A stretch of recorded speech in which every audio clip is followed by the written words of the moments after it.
Claro. Nosotros aquí alcanzamos a ver algo de lo técnico. Nos faltan los aspectos legales,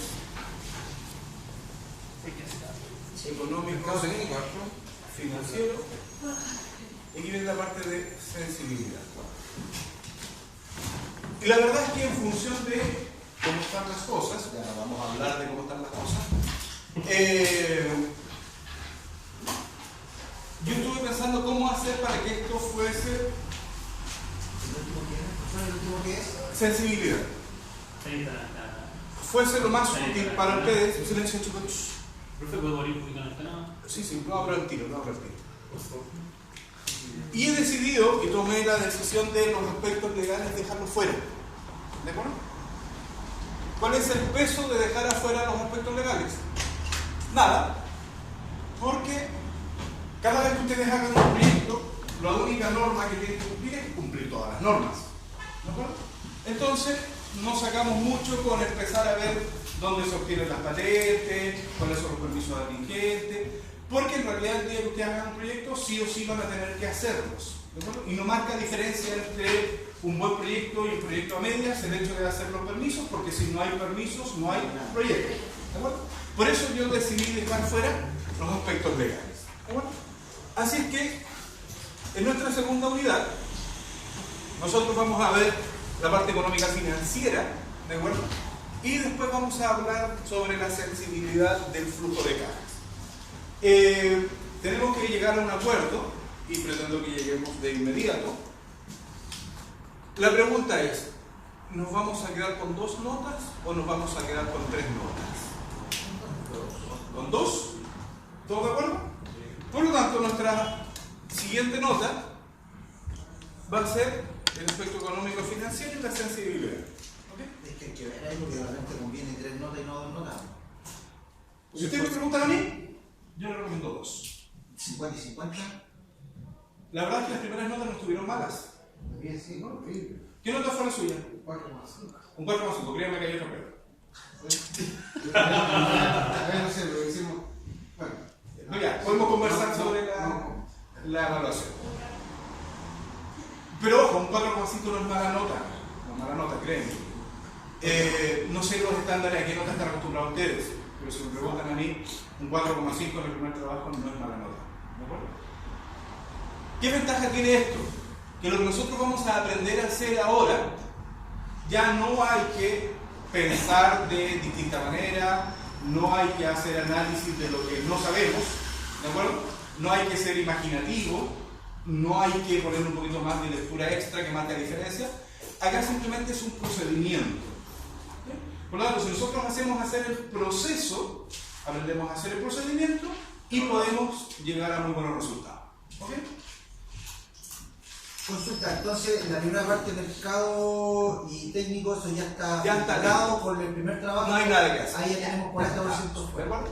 Y ese, como nosotros habíamos acordado en un principio, eso valía 40, lo que significaría llevarlo a un 50%.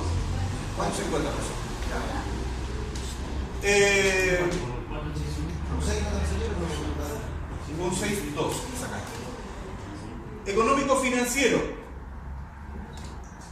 Ahí simplemente lo que nosotros vamos a aprender es a hacer flujos de caja. La parte económica financiera. La pregunta es, ¿han hecho, han visto, conocen, saben lo que es un flujo de caja? No, profe. Nunca. Mejor aún. Y la tercera parte, la parte de sensibilidad,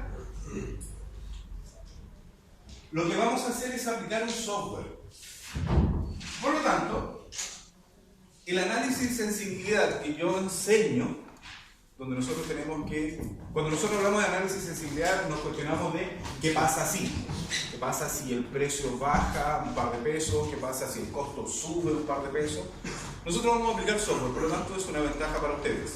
Solo habría que aprender a hacer 3 comandos, que de verdad son pintar una celita de verde, definir una distribución y poder decir, hágame la prueba.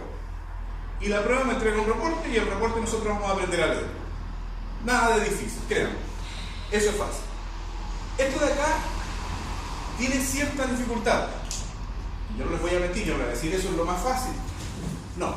Esto de acá tiene una dificultad que es poder clasificar bien en qué parte del flujo de las 22 líneas va. ¿Ok? No les voy a hacer pillería, porque la mayoría de las pillerías que uno hace en los flujos es si va o no va. Bueno, nosotros vamos a trabajar solo con partidas que van. Y les voy a contar cuáles son las que no van. ¿Ok? Así que partamos hoy día hablando de el análisis económico y financiero. Pongan ahí como título análisis económico y financiero de un proyecto.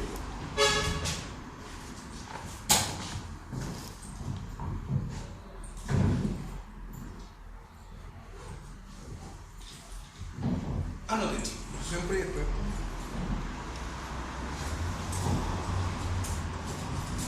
Hay que tener mucha personalidad, ¿no? ¿Por qué lo hice? Ponerlo por él. No, por la roja, pues sí. Miedo, penúltimo, ¿no? Todo proyecto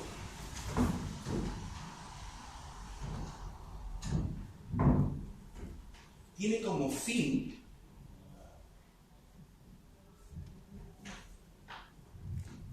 generar riqueza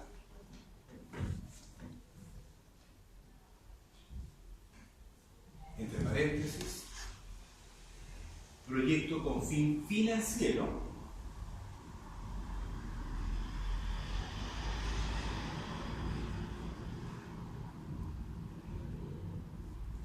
o generar beneficios, proyecto con fin financiero o generar beneficios, entre paréntesis, proyecto con fin económico. Digan entre paréntesis. Proyecto con fin financiero. Ya. Coma, o generar beneficios, entre paréntesis, proyecto con fin económico. Entonces aquí lo primero que nosotros tenemos que entender que existe una diferencia entre algunos tipos de proyectos. Y hay unos proyectos que buscan riqueza y los proyectos que buscan riqueza se analizan desde el punto de vista financiero. Estos son los proyectos que buscan riqueza. Y existen otros proyectos que se miden desde el punto de vista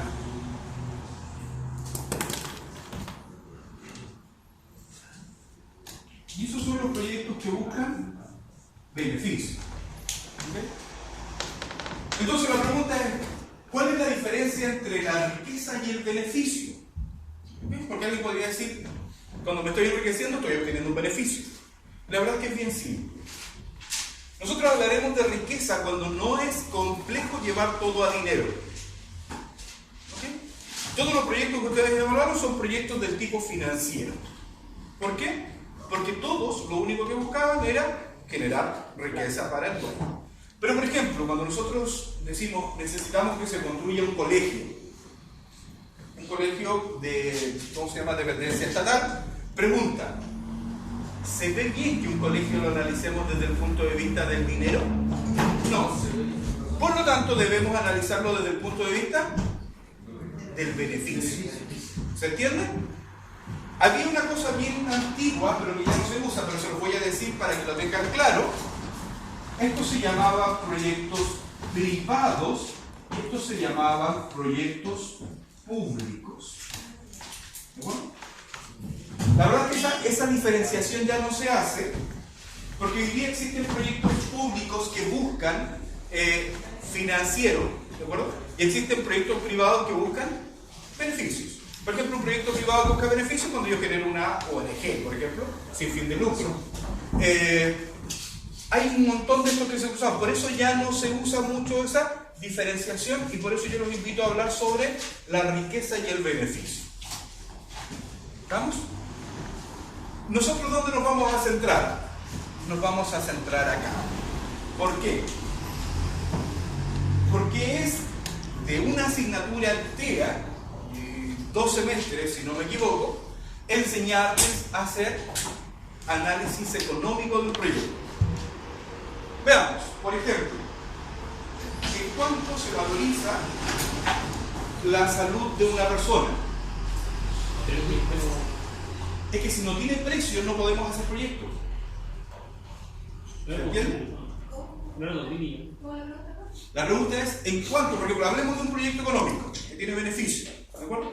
Y nosotros acá sí o sí, porque todo proyecto sí o sí tenemos que evaluarlo para decir es bueno o es malo, se hace o no se hace, ¿de acuerdo?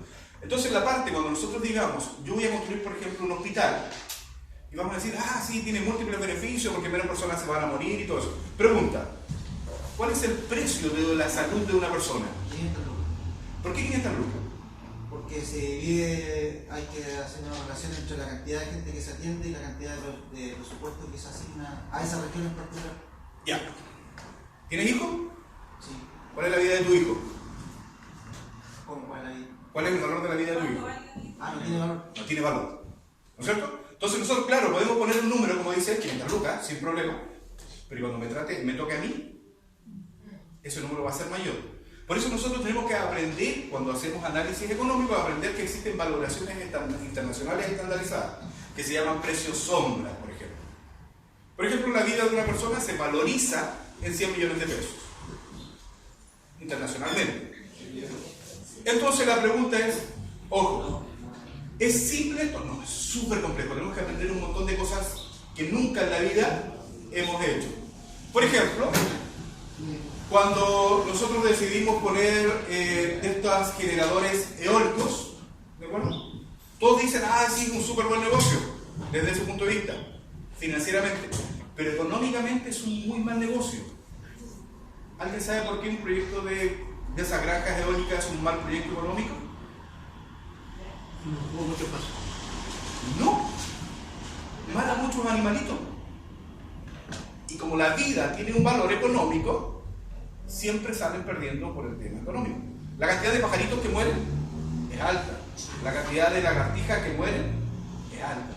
Entonces cuando viene una empresa y le piden, y ahí hay un campo de negocio súper interesante, chiquillos. No, contarlas. Por ejemplo, el caso más cercano que me tocó vivir fue en Candelaria, cuando iban a hacer un tranque, había que hacer la remoción de todo ser vivo que tuviese en donde iban a construir el tranque. Y había que hacer el catastro, el tipo, la ubicación, o sea, fue pega de meses. Y a un precio muy alto. ¿De acuerdo? Entonces, ¿por qué? Porque entre pagar los 100 millones de multa, que significa que se muera el lagartito, o buscar a alguien que lo cuente, lo lleve y lo ponga en otro lugar, créeme que será más barato moverlo. ¿Okay? Entonces estos proyectos tienen una complicación bien grande y son muy interesantes, y la verdad es que ustedes, por ejemplo, si les gustan los proyectos y quieren desarrollarse en eso, cuando ustedes hagan, no sé, un diplomado en evaluación y formulación de proyectos, recién van a empezar a meterse en la parte económica. Cuando hagan ya un doctorado en proyecto, van a ser capaces de poder dominar esto al revés y al derecho. Yo todavía soy un aprendiz en esto, todavía no me manejo 100%, ¿de acuerdo? Pero en esto, al revés y al derecho. ¿Por qué? Porque esto en realidad los precios están dados, ¿ok? Los beneficios están dados, los precios están dados, los costos están dados. Ya hicimos una prospección de cuántas personas nos van a comprar, ya hicimos una prospección de dónde quiero poner, si va corriendo o no va corriendo, por lo tanto aquí es simplemente recoger datos del mercado, ¿ok? Por eso nosotros nos vamos a inclinar por esos y vamos a dejar esto a quien le interese que pueda desarrollar. ¿Quedó claro, chicos? Maravilloso. Entonces ahora nos metemos a lo que se llama análisis financiero de un proyecto.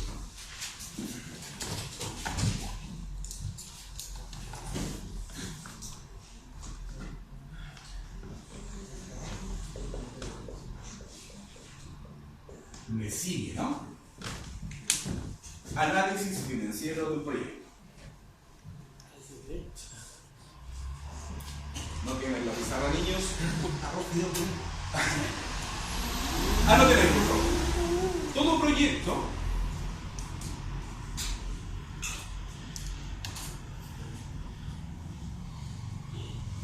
que se evalúa financieramente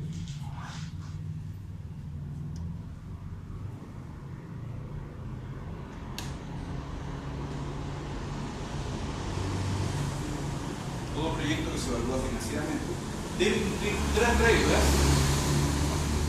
Debe cumplir tres reglas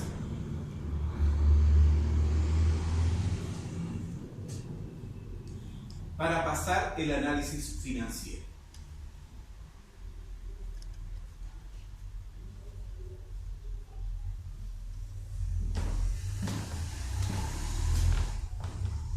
Regla número 1.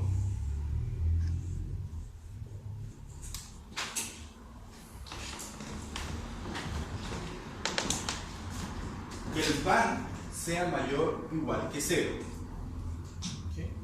El PAN, así tal como se escribe, PAN, sea mayor o igual que 0. Anótelo. El PAN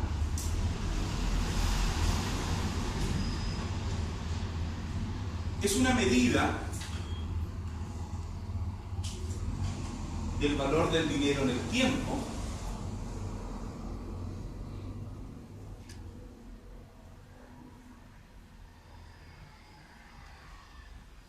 y de manera simple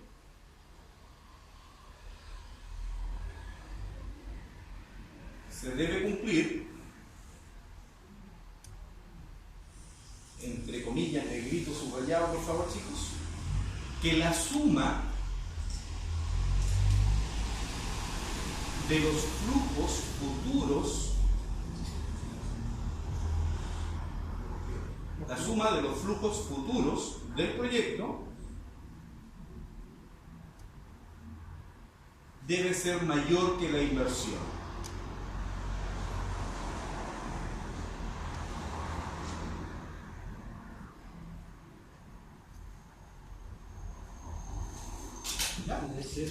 Que la inversión. Número 2.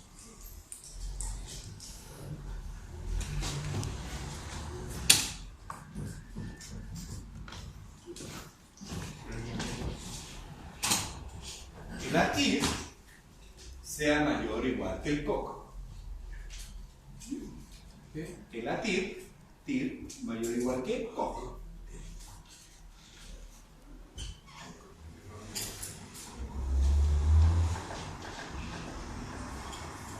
Abajo. La TIR representa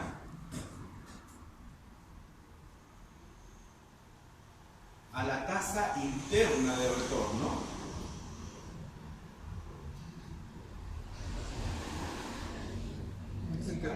interna de retorno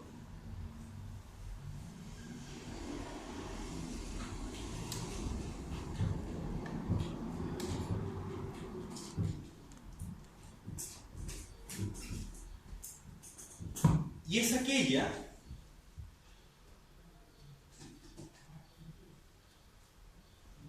en la que el VAN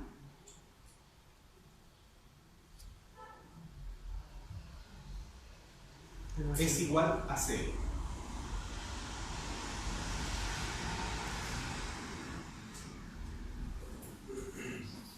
Abajo, COC.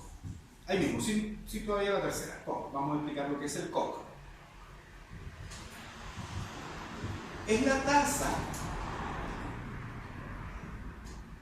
de inversión alternativa de inversión alternativa, la tasa de inversión alternativa, coma, lo que representa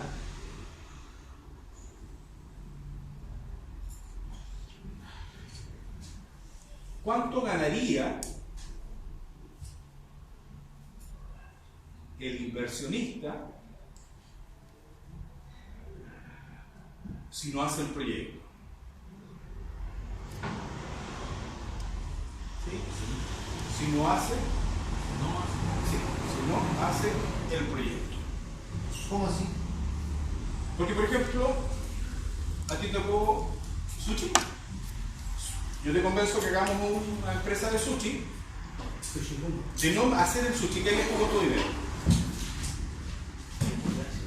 Supongamos que tenéis 10 millones. Yo te digo, flaco, ya tengo una buena idea, hagamos una empresa de sushi. Y si tú no haces el sushi, ¿qué haces con ese dinero? Lo guardo. ¿Lo guardas dónde? En el banco. ¿Y cuánto te genera de riqueza el banco por guardarlo? Ese es el coma. Por lo tanto, cuando tú me digas a mí, yo te digo, no, flaco, vaya a ganar un peso con mi proyecto. Y tú me dices, pues si el banco me paga 10.000. Por eso dice que la TIR tiene que ser mayor que el coma. ¿De acuerdo? O sea, el proyecto tiene que hacerme más rico que Es nacional. claro. Número 3.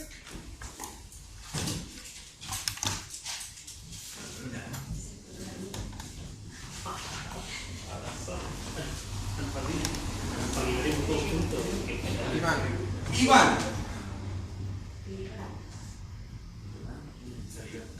Ahí no vamos a poner ninguna regla todavía, porque vamos a ver primero qué es el Iván. El Iván, abajito del Iván, es la relación entre la inversión necesaria para el proyecto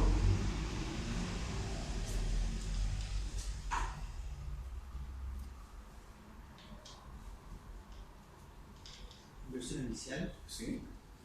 necesaria para el proyecto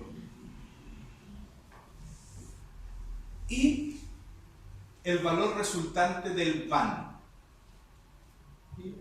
Valor resultante del VAN.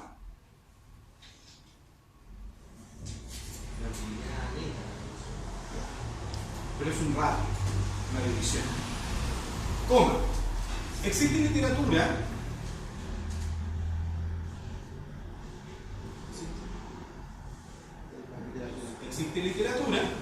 que establece lo siguiente.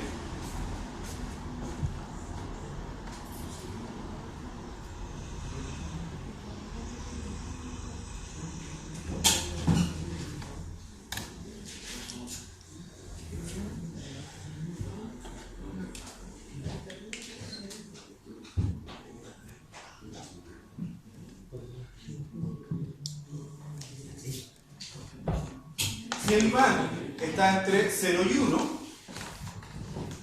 ¿qué se divide en una regla? ¿perdón? Si el IVAN es mayor que 0 y menor que 1, si IVAN, ahí es lo que dice la literatura dice dos cosas. Si el IVAN está entre 0 y 1, es un proyecto riesgoso.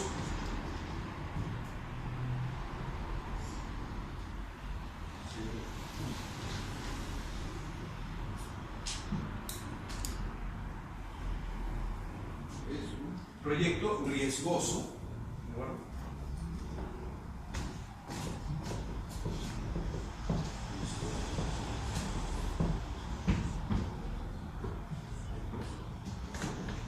Y la segunda opción es que si el IVAN es mayor o igual que 1,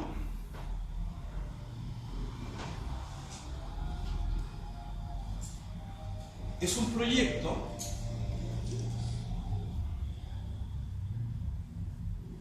cuyo riesgo es acotado.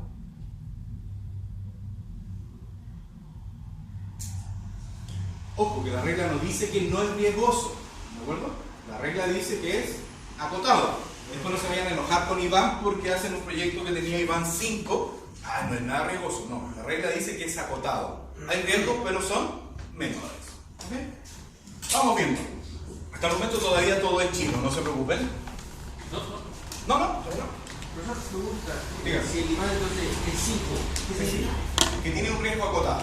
Riesgo acotado. Claro. Si el IVAN es 0,3, es un proyecto riesgoso. Ah, ¿Ya? ¿Vamos? También, a mayor que 1. todo lo que sea mayor o igual a 1. Sí. Lo que pasa es que, ¿cuál es la norma? Encontrar un proyecto que tenga un IVAN mayor de 2, 3, la verdad es que lo más probable es que tenga algún problema en el flujo. ¿De acuerdo? Que tú estás inflando mucho los precios, mucho las demandas, que estás diciendo que vas a ganar mucho dinero. ¿Okay? Los IVAN, por ejemplo, los IVANes de la mayoría de los proyectos siempre andan en el 1.2, 1.3, 0.8, por ahí. Vamos bien. Hay que tratar de que su proyecto simplemente esté lejano del cero. Anoten ahí abajito, muchachos. Para poder hacer estos análisis,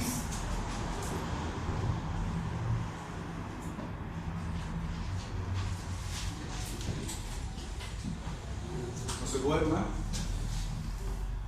Para poder hacer estos análisis, se debe construir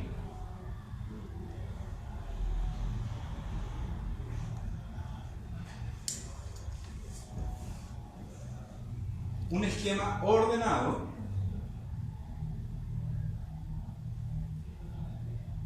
que relaciona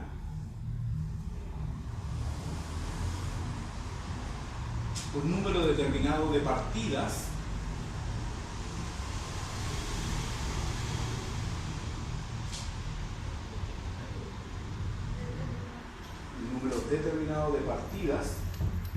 y ciertos periodos de tiempo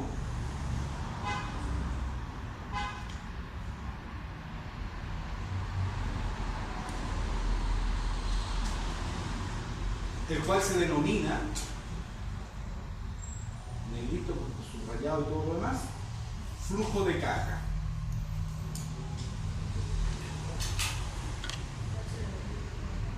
El cual se denomina flujo de caja. Entonces lo que nosotros vamos a aprender es hacer el análisis financiero. Pero para poder hacer el análisis financiero tenemos que aprender a hacer el flujo de caja. Aspectos importantes del flujo de caja, muchachos. Anoten ahí. Hoy día nos va a dejar cansados escribiendo, me parece bien. ¿Alguien miró la lectura que le mandé? Si no le pregunté si era larga o corta, le pregunté. Mira, sí, lo que yo les mandé es de la CEPAL, y la CEPAL es uno de los mayores productores de proyectos, por lo tanto, ahí explica un poquito el tema del flujo de caja. Perfecto, ¿cuánto es? Chiquillos, vamos, atención. Algunos aspectos importantes. Primero,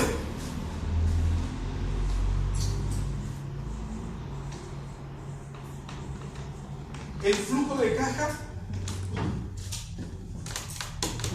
solo debe mostrar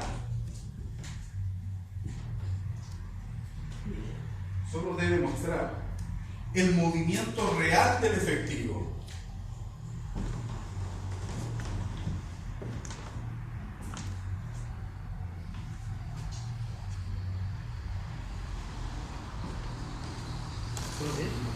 Solo debe mostrar el movimiento real.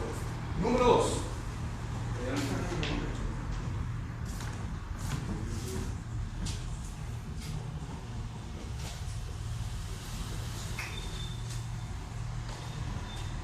Se trabaja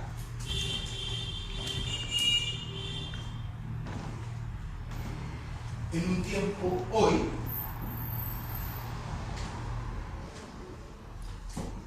proyectando el futuro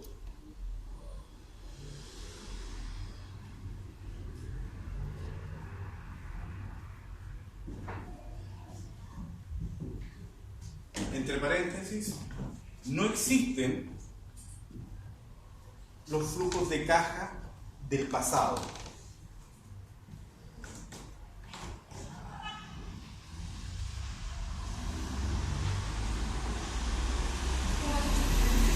Los flujos de caja del pasado. Eso se llama estado financiero.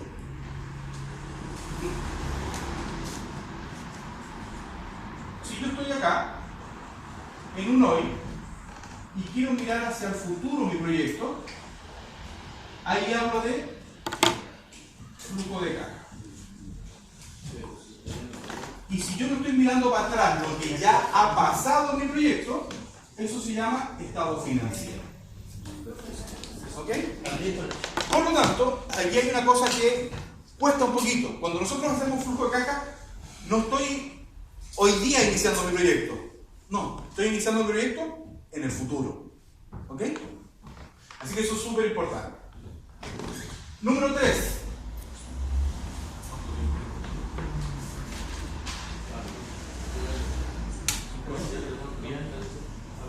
¿Cuánto tiempo en el futuro? ¿Cómo está ahí? Ya vamos a repetir el cuánto, tranquilo. Número 3. Dice, se deben considerar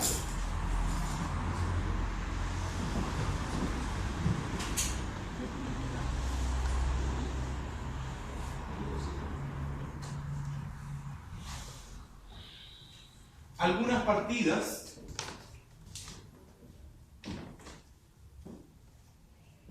no monetarias.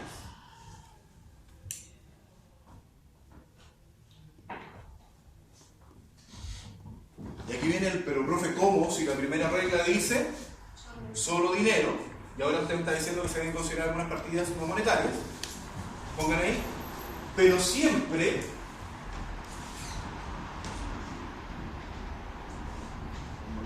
si sumo algo no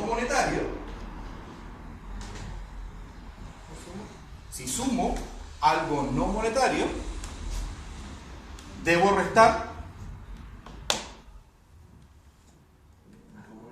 algo no monetario.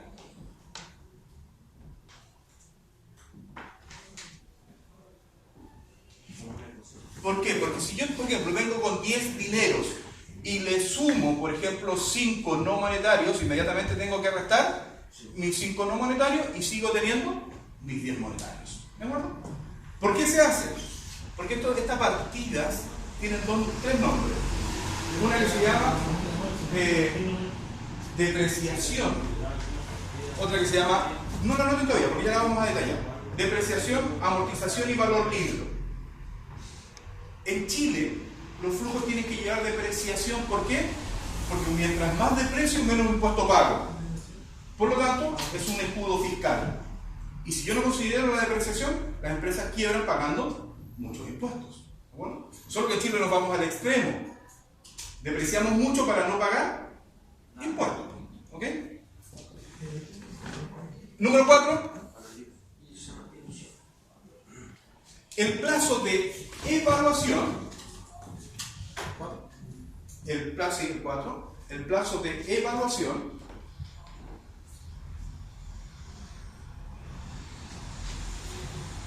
estará dado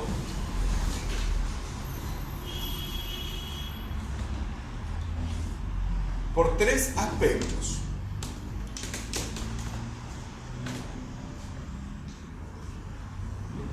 Letra A, duración del proyecto. Entonces aquí viene la respuesta a la pregunta de cuántos años hacia el futuro. ¿Okay? Por ejemplo, si yo quiero que mi proyecto dure 5 años, voy a evaluar mi proyecto hacia 5 años hacia adelante. ¿Okay? Entonces, ese es en el caso de que mi proyecto sea de duración finita. Pero si yo quiero que mi proyecto dure y no se rompa nunca, ¿cuánto debo evaluar? Ahí está la letra B. Letra B. Una relación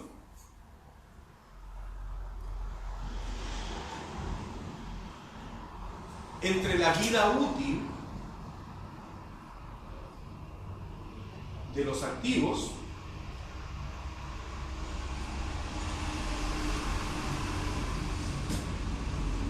que permita lograr el pleno funcionamiento.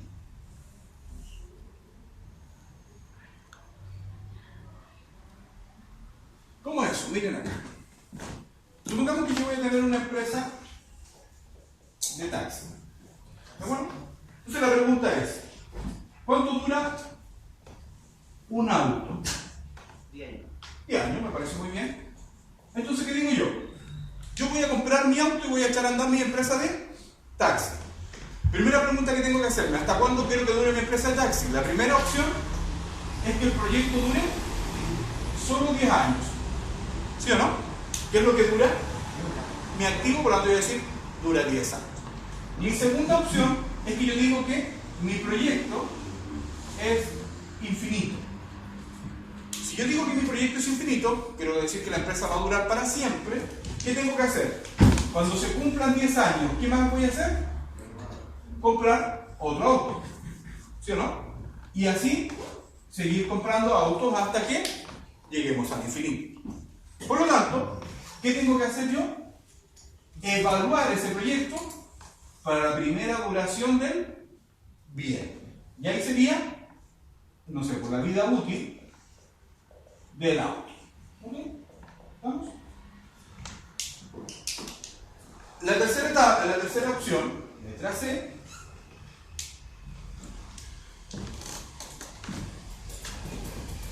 La duración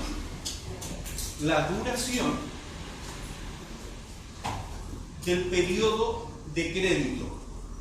La duración del periodo del crédito.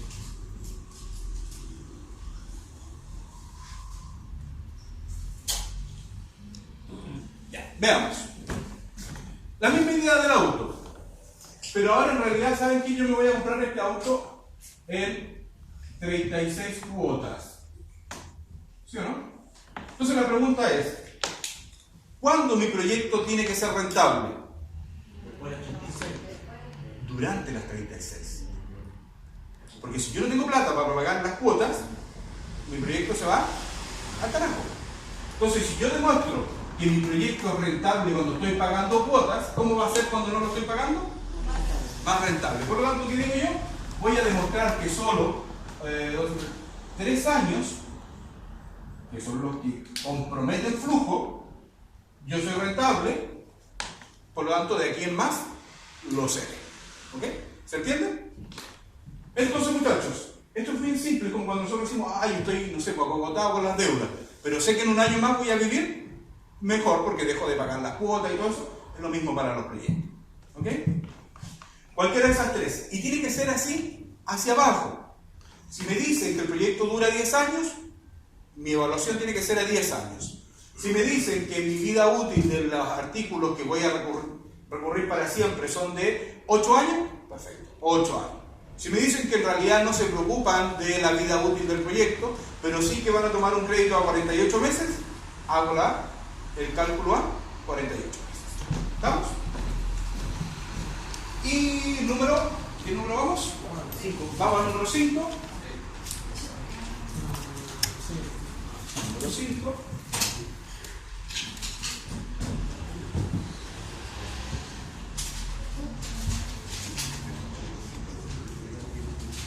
Se debe considerar un periodo de tiempo inexistente que se denomina año cero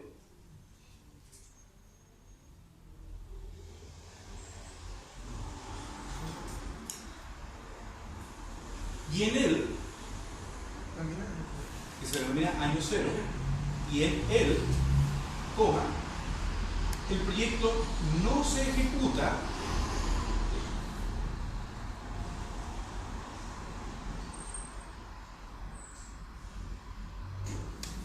pero se realiza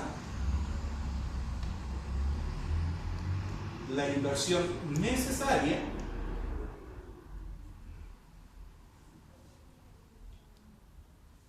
para el correcto funcionamiento del proyecto.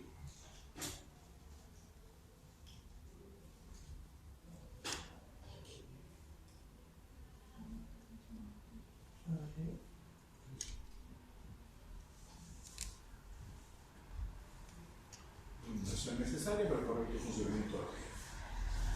Entonces,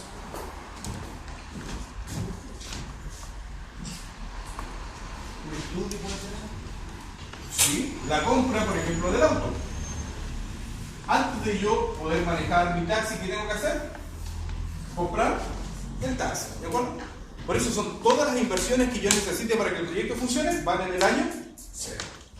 Entonces nosotros ya estamos viendo, y nos queda claro, que todo flujo de caja comienza con 0. ¿De acuerdo? Y en este año 0, lo que se anota son las inversiones. El profe, ¿tengo que, por ejemplo, anotar la benzina? No, porque tu proyecto no está funcionando. Tu taxi no está funcionando. ¿Cuándo vas a anotar la benzina? En el año 1, que es cuando tu proyecto comienza a funcionar. ¿De acuerdo? Y después del año 0, viene un año 1, año 2, y así hasta llegar a un año N. Y el N representa el tiempo que queremos evaluar. ¿Ya?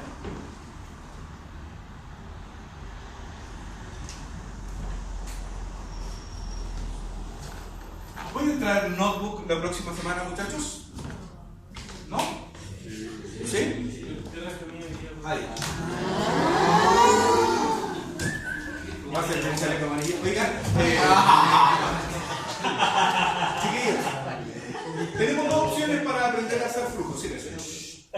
Una, que es con Notebook, asistido por el Excel, por la planilla, que de verdad facilita mucho. O la segunda es en papel y lápiz. El romanticismo del papel y lápiz y la complejidad, sí. Pero en el Excel va a ser mucho más rápido. ¿Ok? Así que desde la próxima semana todos con Notebook, porque empezamos ya a trabajar con flujos. ¿Ok? Vamos, chicos.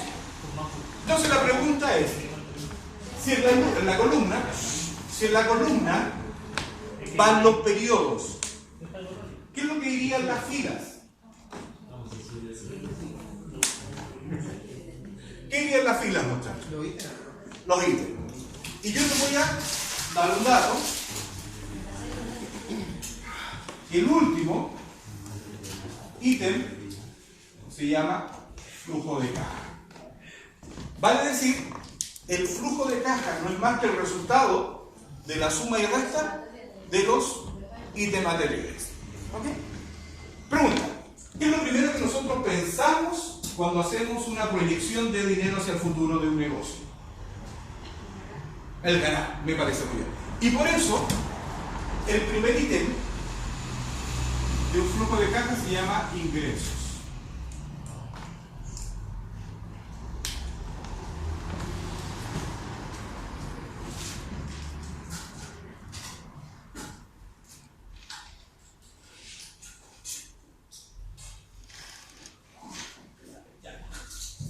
Todos los que estaban dibujando el flujo de caja, den vuelta a la hoja.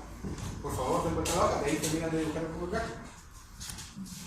Pongan el número 1, porque vamos a ir viendo partida por partida qué es lo que hay que hacer, ¿de acuerdo? Porque de lo contrario después se les va a olvidar qué se sumaba, qué se restaba. Número 1. Sume el resultado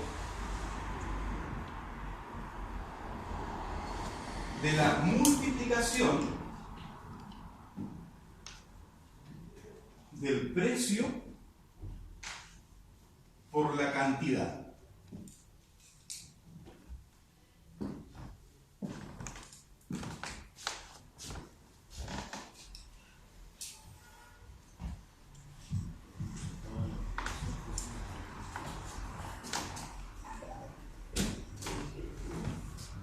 Por ejemplo, yo voy a vender un bien que vale 100 pesos, precio 100 pesos, ¿de acuerdo?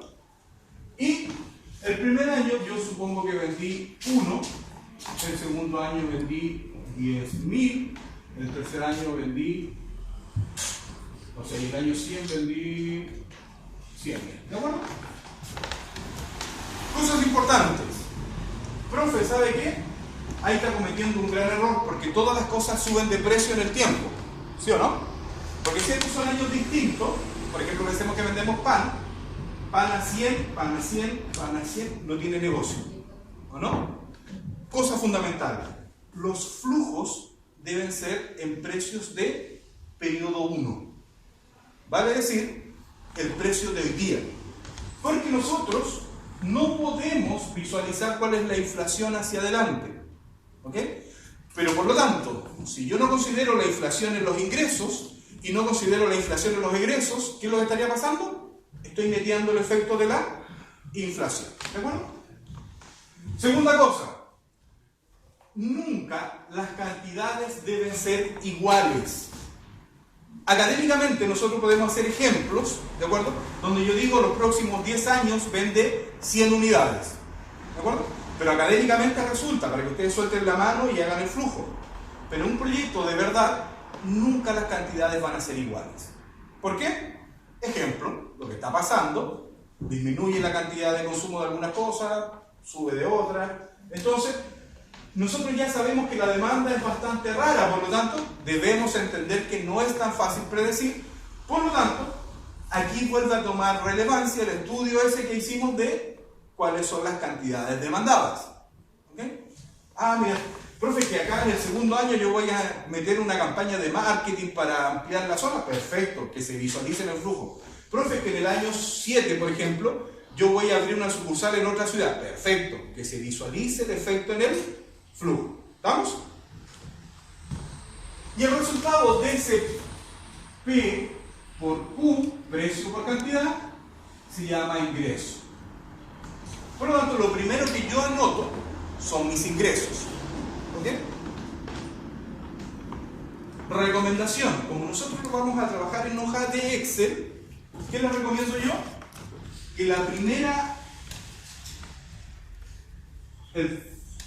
celda se llame precio, la segunda celda se llame cantidad y la tercera celda se llame ingreso. ¿Ok? ¿Por qué? Porque después cuando nosotros hagamos lo último, que es la sensibilidad, yo les voy a decir, hay que cambiar el precio. Y es más fácil cuando yo cambio solo la celda del precio y no tengo que cambiar el resultado de P por Q, que lo tengo en una sola celda. ¿Sí o no? Entonces, para ir avanzando el trabajo, yo les aconsejo que vayamos escribiendo en celdas hacia abajo. ¿Estamos? Pero todo un flujo, su primera línea siempre se llama ingreso. No se llama ni precio ni cantidad, se llama ingreso.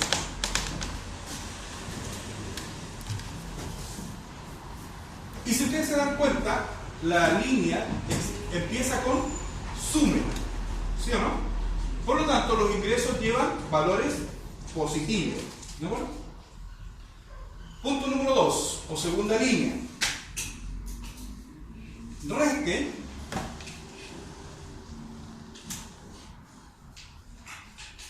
todos los costos fijos que tiene el proyecto.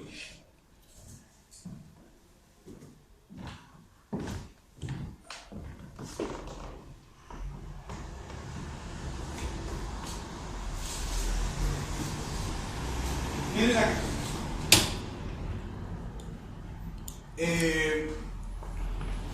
Financieramente, contablemente y en la contabilidad de costos, se asume que el costo tiene dos divisiones. La primera se llama fijo y la segunda se llama variable. Por lo tanto, nosotros entenderemos como costo fijo, atención acá que esto es importante, todo aquel costo, ¿de acuerdo?, que no varía en función de la producción de la empresa. Todo aquel costo que no varía en función de la producción de la empresa.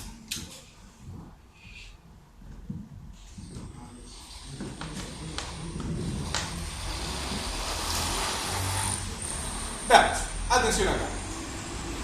Pensemos que somos una panadería. ¿Ok? Todos atención, después noten por favor. Vamos a hacer el ejemplo con una panadería. Panito. Pensemos.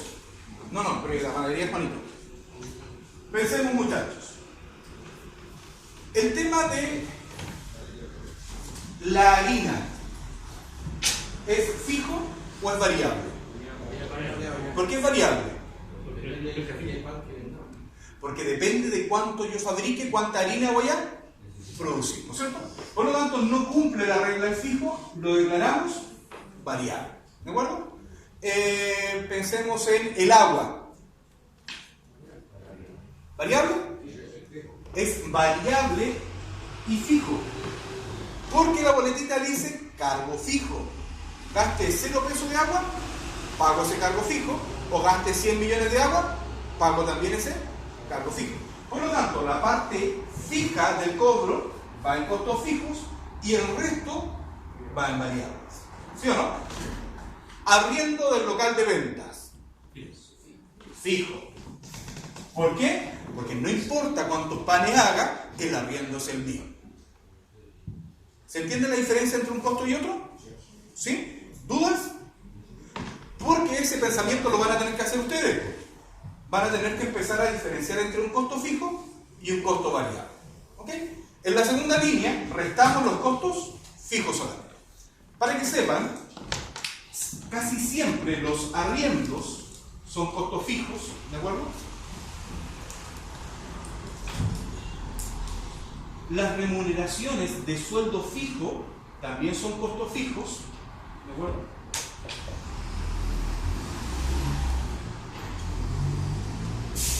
¿Qué más tenemos de costo fijo? El carácter fijo de las cuentas de agua, luz.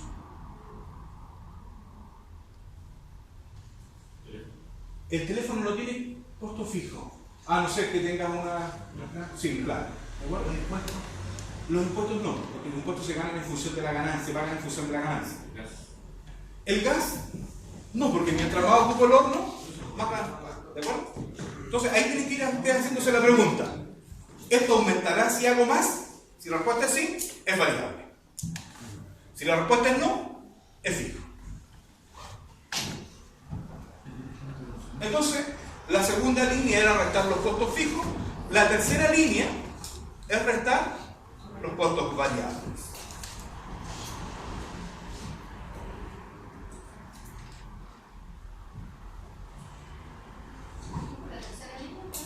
Restar los costos variables. O sea, no definió los costos variables. Es que con la definición del fijo se tienen los variables. Como estos son los que no cambian en función del aumento, si cambian, es variable. Ahora en el ejemplo 3. En la línea número 3, restar los costos variables.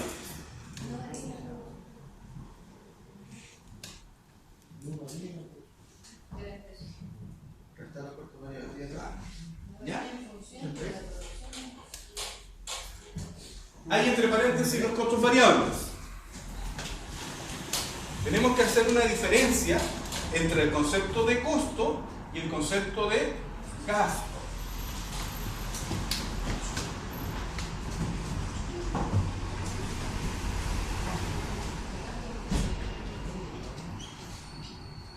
Nosotros vamos a entender que costo es todo aquello que afecta directamente la producción.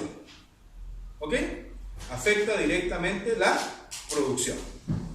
Y gasto es aquello que se necesita, pero que no afecta la producción. ¿Ok? Costo es lo que afecta directamente la producción. Y el gasto es algo que se necesita, pero que no afecta la producción. Vamos con los ejemplos. Tenemos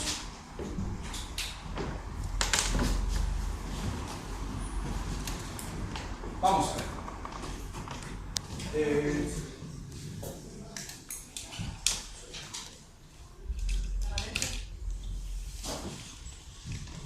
Veamos el tiro.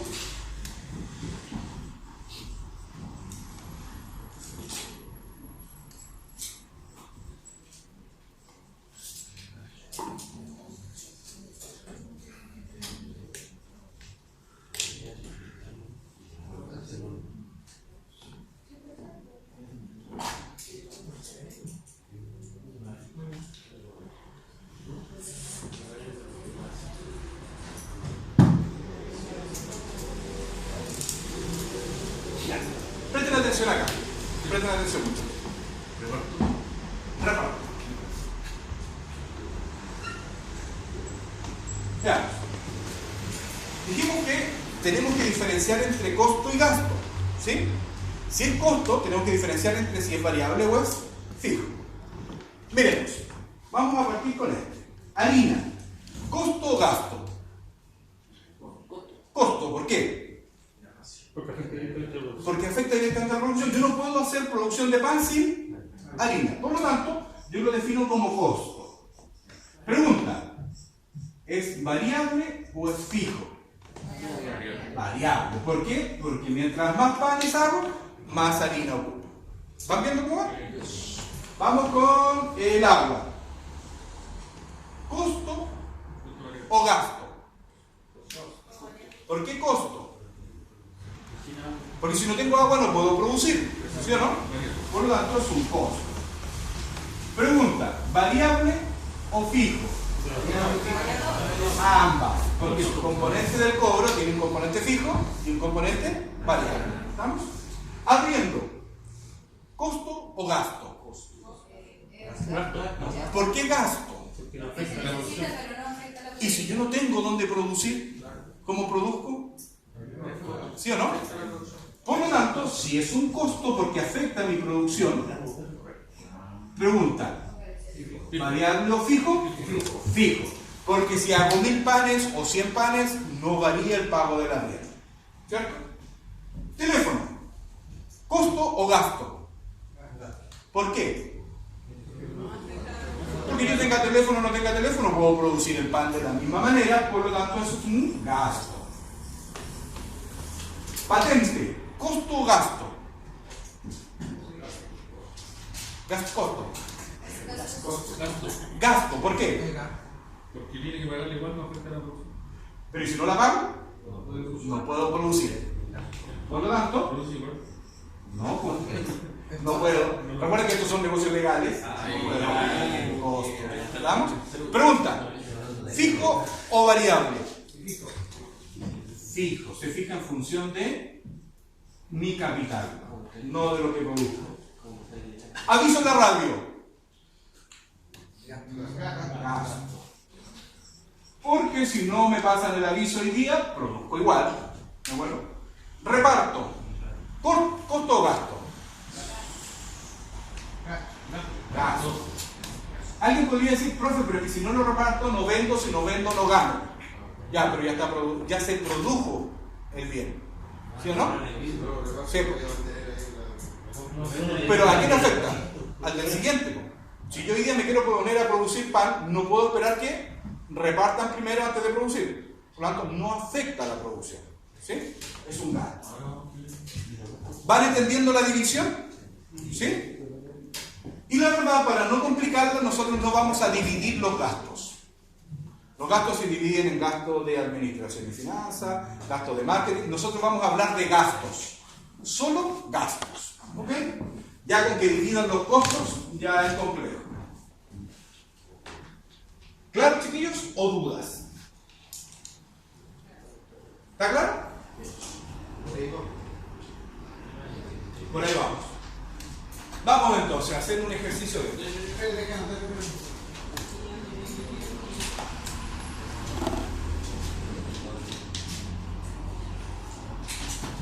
Pónganle ahí ejercicio de costo, gasto, fijo, variable y todas las piezas.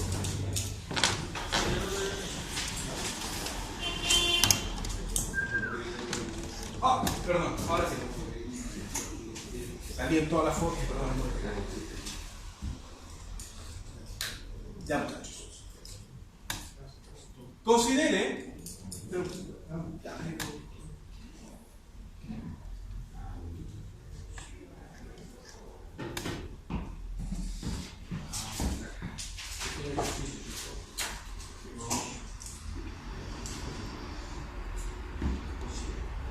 Considere una fábrica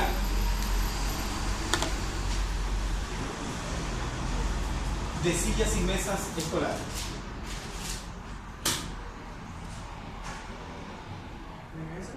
Sillas y mesas escolares. Clasifique según costo, variable o fijo, y gastos.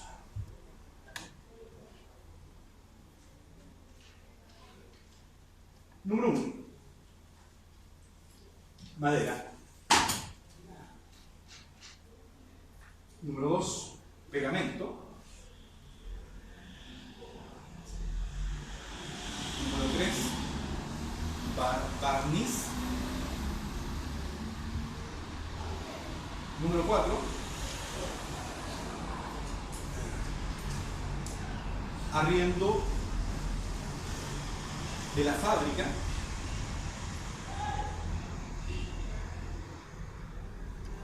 Número 5.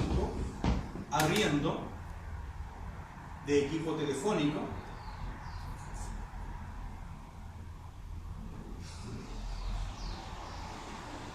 Número 6.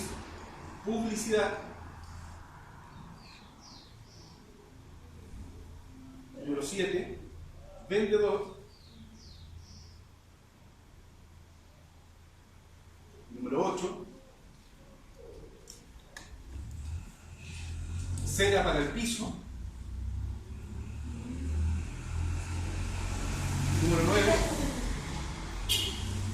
tapón de los baños,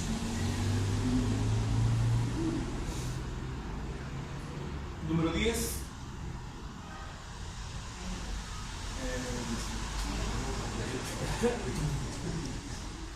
galletitas para la reunión. Galletitas a la hora del té, sí. Ya, chiquillos. Vayan separándolo entonces, clasificándolo entre costos gastos y el costo fijo o variable. Ah, ya me lo explico.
Los costos afectan la producción.